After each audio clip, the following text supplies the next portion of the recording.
So while Team Flash take a little step closer into finding out who Cicada is, we finally get some answers as to what the heck is going on with Nora and Iris in the future. Let's talk about episode 4, Newsflash.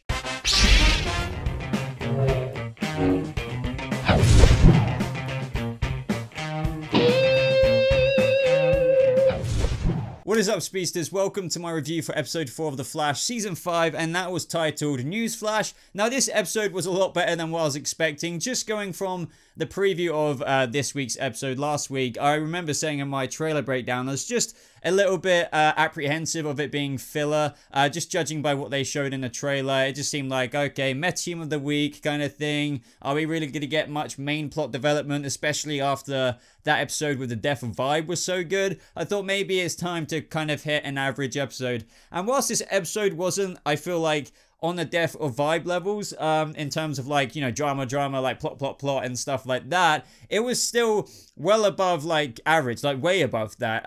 What the Flash seemed to be doing, even though we're 4 episodes in, every time like it seems to be, okay, this seems to be like an alright episode, they definitely make the last 5-10 minutes very, very interesting, and that normally always surrounds Cicada. And that was not necessarily surprising, but I was just really happy we got those payoffs with in terms of Ralph and Sherloque Wells.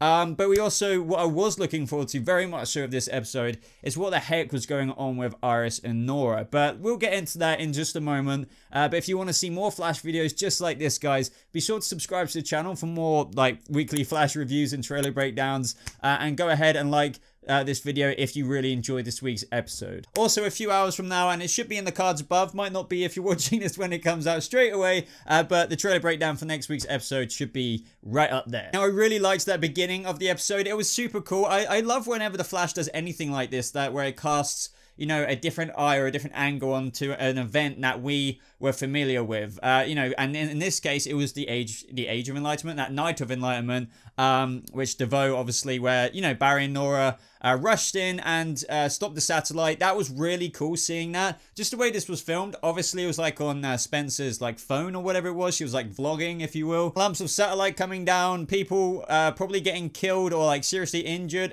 Cicada potentially. She seemed to be loving it. This gave us like the kind of drive, or gave the, you know, the viewers the understanding of the drive for her character. All she wants is, you know, some kind of like fame from what she's doing, which we kind of find out how far she goes through those lengths in this episode to get news stories and stuff like that, which was basically her storyline this whole episode.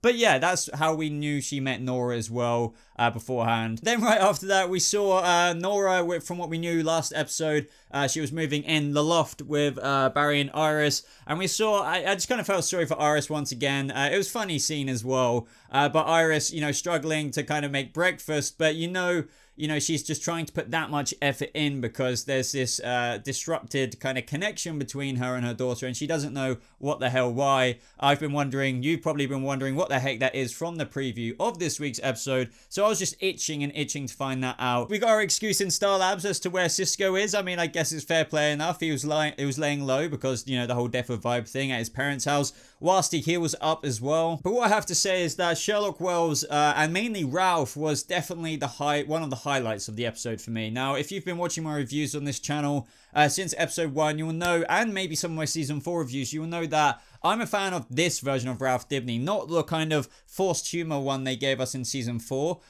He was just really, really, really cool this episode, and that kind of, you know, they're bringing out that detective role, like how they teased at Comic-Con this season in Ralph, in terms of him going after Cicada or investigating Cicada alongside Sherloque. This was quite an interesting dynamic between the episode because obviously Sherloque Wells is like this master detective himself. Ralph, you could tell when like Sherloque was in front of that kind of whiteboard or transparent board, whatever you want to call it. Ralph was getting a bit like, but I'm a detective too, like I could help out. But their journey this episode kind of sparked with Ralph saying, but what about the mask, eh? Well, why does he need the mask? And that is one thing I've been saying as well. What use does this flipping mask have? Is it really what Sherloque was saying? Like, you know, just identity concealment? I was like, no. And what more can I say? Harley Soy this episode was really great as Ralph. I liked where that him and Sherloque went to that part where they got their asses handed to them in episode 1, the end of episode 1, I think it was, by Cicada. That led Sherloque and Ralph to Cicada's place of work, where everyone is wearing those masks. I believe they have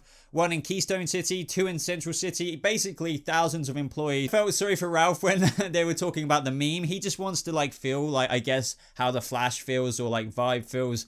Because Central City, you know, I wouldn't say idolizes Vibe or anyone like that, but like they know they're heroes. And I think Ralph doesn't want to be a meme. He wants to feel useful. So when that kind of whole part of the episode when they were leading up to it and Ralph seemed like he was on something, it kind of did seem like he was put down. But later on in the episode, it did turn out that Sherloque put those connections together, and we'll get to that in a second. But basically what I liked about this moment where they were all talking about Cicada at the end of the episode is that Sherloque gave all the props to Ralph because it was all him. I didn't expect that, and just like seeing how happy Ralph was like in that moment just made me feel really happy because I felt like Ralph really deserved that, and it was just a great episode for Ralph. Man, the irony of all of that, despite the thousands of employees and wherever Cicada could be stationed at any one of the little places where they're working, he was actually there. He was there watching them.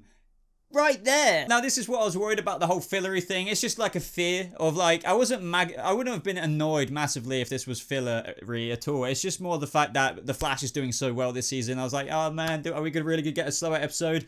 And what I'm on about is that baseball, the CCPD versus the fire department.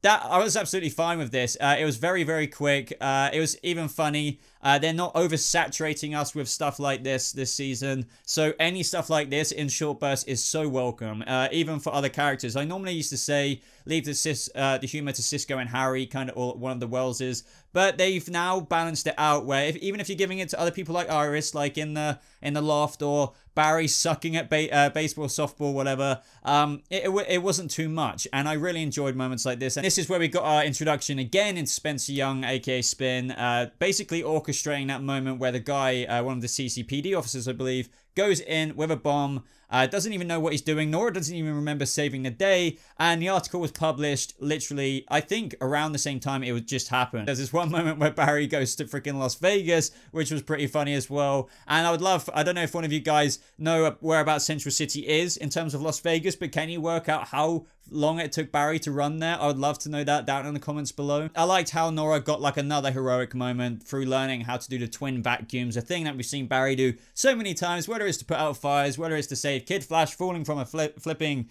fall, like when he was versus the rival, if you remember that, way back in Flashpoint. Now I have to say, this kind of goes without saying, no, my other highlight of the episode, aside from Ralph and Sherloque and that kind of whole detective scene, was basically Iris and Nora. Jessica Parker Kennedy's and Candice Patton's acting was just so good. But her first moment in CC Jitters, I think it was, where she revealed what the beef was in the future between Iris and Nora, was very, very, very interesting. And, you know, it does make sense as to why Iris was thinking, why would I ever do that to you? And that was putting a speed dampening chip in freaking Nora's like shoulder or wherever it was. She had a scar right where Cicada happened to have a scar as well. I don't know if you noticed. I think there isn't anything too significant to that, but it was just interesting how it was more or less in the same place, I think. The super interesting thing that this episode revealed here, which I really, really liked as well, and it explains a lot behind XS being a rookie. She's only learned of her powers and acquired her powers 6 months ago, like relatively, if you think about it that way,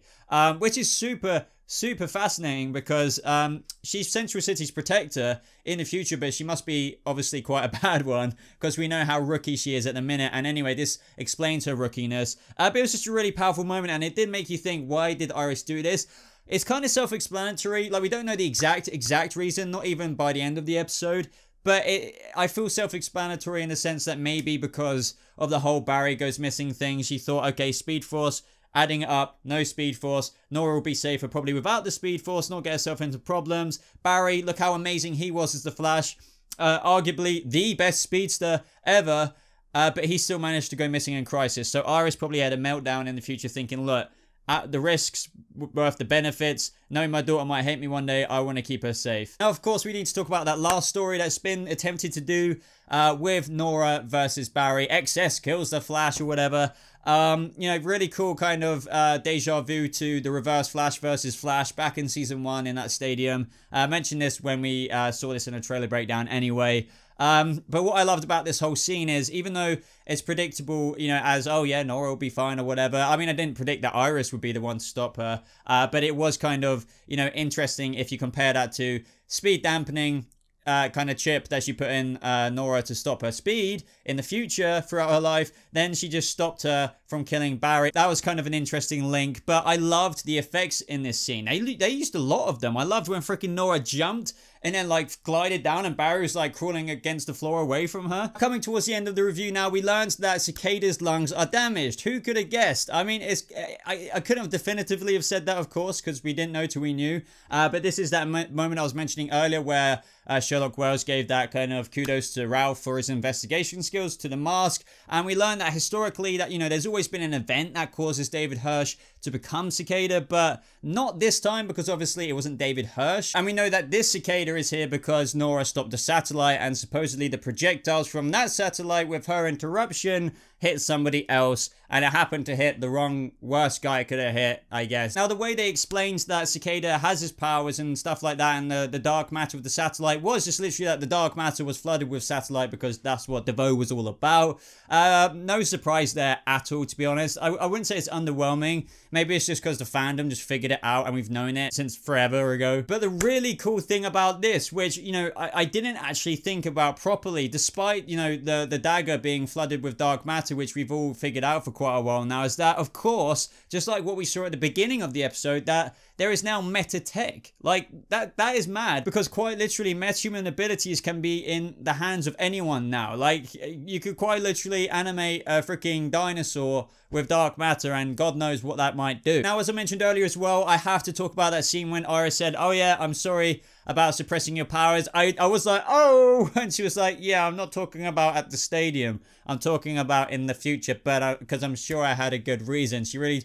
took what Barry said to her to heart there. Now, even though Barry is right, at the bottom line, you know, if she did this, she probably had the right reasons in mind, despite it maybe being the wrong thing to do. I mean, I get it. She probably did it to protect Nora, but Nora could have been fine anyway with the Speed Force. But naturally, you doing it for those reasons would ultimately piss the other person off, because they could just easily argue something like, yeah, but I'm sure I would have been fine, blah, blah, blah. Because Nora was just like, you did it to control me. You're saying sorry, or like you did it for the right reason, without knowing the effing reason. And I do understand where Nora's coming from as well. So super interested to see where this goes in the next episode between the family. Will this all be forgiven over time? Now, this is what I mean. Despite this being a decent episode throughout, they have to add another amazing Cicada moment, and that is when, you know, you kind of felt sorry for Chris Klein there. And yet again, I think his acting is really, really good. He was like fumbling over in agonizing pain. Evidently, we learned earlier that he has lung problems, but mainly this pain is that cut that he has, which I'm pretty sure, as we saw there, it seems to be like infection-y, meta-techy-y, and spreading, if that makes sense to you guys. But this is also giving him more abilities, because as I just said, I'm pretty sure it's a fragment of the satellite infused with dark matter that is just giving him metahuman abilities. So yeah, sure, you can have tech that has meta abilities, so just like anyone can have it, just like Spencer Young, and have these dangerous abilities. But if you have a shard or something like that, a fragment in your body, then I guess you kind of become a metahuman without being a metahuman, on top of having a dagger, which is metatech anyway. So it's explaining the overpoweredness of Cicada very well, which I was happy with how they did that in this episode, because he bent that freaking pole with his hands. Even he seemed surprised by that, so there seems to be growing abilities of his. I feel like I'm saying this every time, but The Flash is keeping the momentum up. Solid episode. Let me know what you thought of it down in the comments below. I would love to know all of your theories on just everything. What do you think they're going to do with metatech? What do you think is going on with Cicada's wound there? Is it a shard of the satellite? Anyway, guys, like this video. If you enjoyed that episode and you enjoyed this review, be sure to subscribe if you're brand new to this channel for more trailer breakdowns, more reviews, and more trailer breakdowns. Other than that, guys, thank you so much for watching. Hope you have a lovely rest of your day, and I'll see you speedsters in the next video. Goodbye.